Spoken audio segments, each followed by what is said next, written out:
ఎన్నికల ప్రచారంలో సందర్భంగా ఎన్డీఏ కూటమి అధికారంలోకి వస్తే ముఖ్యమంత్రిగా బాధ్యతలు స్వీకరించిన వెంటనే మెగా డిఎస్సి మీద తొలి సంతకం చేస్తానని మాజీ ముఖ్యమంత్రిగా అప్పట్లో ప్రతిపక్ష నాయకుడిగా ఉన్నటువంటి చంద్రబాబు నాయుడు ఎన్నికల్లో హామీ ఇచ్చారు.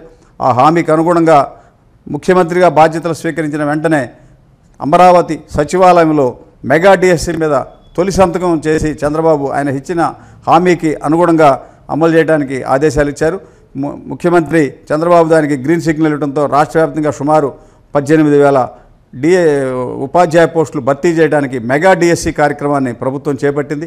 దీంతో 5 ఏళ్ల పాటు ఎన్నికల సందర్భంగా గతంలో పాదయాత్ర సందర్భంగా జగన్ ఇచ్చినటువంటి హామీ ఖాళీగా ఉన్నటువంటి ఉపాధ్యాయ పోస్టులను భర్తీ చేస్తాను, ప్రతి ఏటా మెగా డిఎస్సిని ప్రకటించి ఖాళీలు భర్తీ చేస్తానని, తర్వాత ప్రతి ఏడాది జనవరిలో జాబ్ చార్ట్ ఖాళీలో ఉన్నటువంటి ఉద్యోగ ప్రకటనలు చేస్తానని చెప్పని జగన్ పదే ఇచ్చిన హామీలు అమలు కాలేదు. తర్వాత ఎన్నికల సమీపంలో అంటే నవంబర్లో మేలో ఎన్నికలు వస్తాయనగా నవంబర్ నుంచి నవంబర్ డిసెంబర్ జనవరిలో దీని మీద సుదీర్ఘ కసరత్తు చేసి ప్రభుత్వం ఒక డిఎస్సిని అంటే వైకాపా ప్రభుత్వం డిఎస్సిని ప్రకటించింది. అప్పట్లో విద్యామంత్రి ఉన్నటువంటి బొత్స సత్యనారాయణ దీనికి సంబంధించి రాష్ట్రంలో సుమారు 7,000 ఉపాధ్యాయ పోస్టులు భర్తీ చేయడానికి ఒక డిఎస్సిని ప్రకటించారు. స్పష్టమైనటువంటి విధి విధానాలు లేకుండా ఇది కేవలం కంటి తుడుపు చర్యగానే ఆ డిఎస్పీ ఉందని అందరూ వ్యాఖ్యానించారు. దానికి అనుగుణంగానే ఎన్నికల ముందు చేపట్టినటువంటి ఈ డిఎస్సి ప్రకటన కోర్టులో కొట్టేశారు. కోర్టులో రూల్స్కి అనుగుణంగా లేదని చెప్పి డిఎస్సిని ఈ ప్రక్రియను నిలిపివేశాలని స్టే ఇచ్చారు. దాంతో ఆ ప్రక్రియ పూర్తిగా ఆగిపోయింది.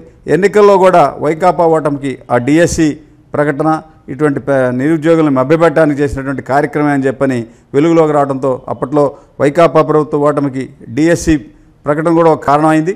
ఇప్పుడు బాధ్యతలు స్వీకరించిన వెంటనే చంద్రబాబు మెగా డిఎస్సి మీద సంతకాలు చేయడంతో రాష్ట్ర ఉన్నత విద్యాశాఖ మంత్రులు అధికారులు పూర్తిగా డిఎస్సికి సంబంధించినటువంటి ఖాళీలు నోటిఫికేషను దానికి సంబంధించినటువంటి ప్రక్రియను చేపట్టారు.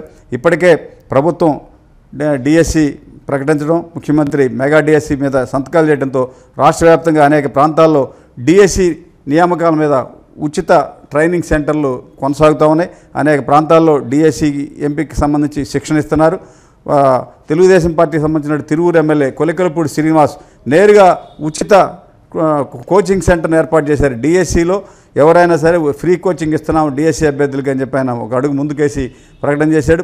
దీంతో ఇప్పుడు అధికారం కోల్పోయినటువంటి వైకాపా అనవసరంగా మనం ఆ రోజు టీచర్ పోస్టులు ఖాళీగా భర్తీ చేయలేకపోవడం, ఎన్నికల ముందు ఇచ్చినటువంటి డిఎస్సి నవ్వుల పాలవడంతో ఆ పార్టీ నేతలు అంతర్మదనం చెందుతున్నారు. అధికారం ఉన్న సమయంలో మనం చేసినటువంటి ఈ అనేక లోపాల వలన పార్టీ పూర్తి స్థాయిలో మట్టి గడిచిపోయింది. 164 సీట్లతో ఎన్డీఏ కూటమి కైవసం చేసుకొని 11 సీట్లకే వైకాపా పరిమితమైంది. దీంట్లో ప్రధానంగా డిఎస్సిని మనం సక్రమంగా నిర్వహించకపోవడం, ఎన్నికల ముందు అడావుడిగా ఇచ్చిన డిఎస్సిని లబ్ధిదారులు ప్రజలు కోర్టు నమ్మకపోవడంతో భారీగా నష్టపోయామని చెప్పని వైకాపా నేతలు అంతర్మదనం చెందుతున్నారు. దానిలో భాగంగా ప్రధానంగా అప్పటి విద్యాశాఖ మంత్రి ఉన్న బొత్స సత్యనారాయణ కూడా డిఎస్సి మీద మనం స్పష్టమైనటువంటి చర్యలు తీసుకోకపోవడం కూడా మన ఓటమికి ఒక కారణం అని చెప్పని ఇటీవల ఆయన బహిరంగంగా పత్రికల ముందు తన అభిప్రాయాలు వెలుబుచ్చారు. మొత్తం మీద మెగా డిఎస్సి పేరుతో చంద్రబాబు నాయుడు ఎన్డీఏ ప్రభుత్వం చేపట్టినటువంటి కార్యక్రమం వలన నిరుద్యోగుల్లో బాగా ఆశ పెరిగింది. అందరూ త్వరలో సుమారుగా 17,000 ఉపాధ్యాయ పోస్టులు భర్తీ చేయకపోవడంతో నిరుద్యోగులకి అనేక మందికి ఉద్యోగ అవకాశాలు వస్తాయని ఆశతో ఉన్నారు. అప్పట్లో అవకాశం ఉన్నా కూడా మనం డిఎస్సిని భర్తీ చేయకపోవడం వల్ల పూర్తిగా ఓటమికి అది కూడా ఒక కారణం. మనం నిర్ణీత సమయంలో ఎటువంటి చర్యలు చేపట్టలేకపోవడం కూడా మన ఓటమికి కారణం అని చెప్పని వైకాపా నేతలు అంతర్మదనం చెందుతూ ఉన్నారు.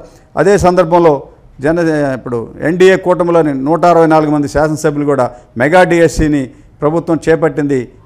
తొలి సంతకం ముఖ్యమంత్రి దీని మీద సంతకం చేసి అమలు చేశారు. రాష్ట్ర వ్యాప్తంగా నిరుద్యోగ ఉపాధ్యాయులంతా డిఎస్సికి ప్రిపేర్ కావాలని చెప్పని జనంలోకి విస్తృతంగా తీసుకెళ్తున్నారు. అనేక ప్రాంతాల్లో శాసనసభ్యులు ఆ నియోజకవర్గ పరిధిలో ఉన్నటువంటి నిరుద్యోగ ఉపాధ్యాయులందరికీ కూడా ఈ డిఎస్సి మీద కోచింగ్లు ఇప్పిస్తా, ఉచిత కోచింగ్ సెంటర్లు ఏర్పాటు చేస్తా, అవగాహన సదస్సులు కూడా ఏర్పాటు చేస్తూ ఉన్నారు. మొత్తం మీద డిఎస్సి ప్రకటన తెలుగుదేశం పార్టీ కార్యకర్తలు, నాయకులు, ఎమ్మెల్యేల్లో జోష్ నింపగా వైకాపా నేతలు తర్వాత ఆ పార్టీకి సంబంధించినటువంటి మంత్రులు, ఓడిపోయిన వాళ్ళు, ఆ పార్టీ కార్యకర్తలు కూడా డిఎస్సి పేరుతో మనం చేసినటువంటి ప్రయోగాలు ప్రజలు నమ్మలేదు అని చెప్పి అంతర్మదనం చెందుతూ ఉన్నారు. డిఎస్సి సంబంధించిన అంశాలు ఇలా ఉన్నాయి.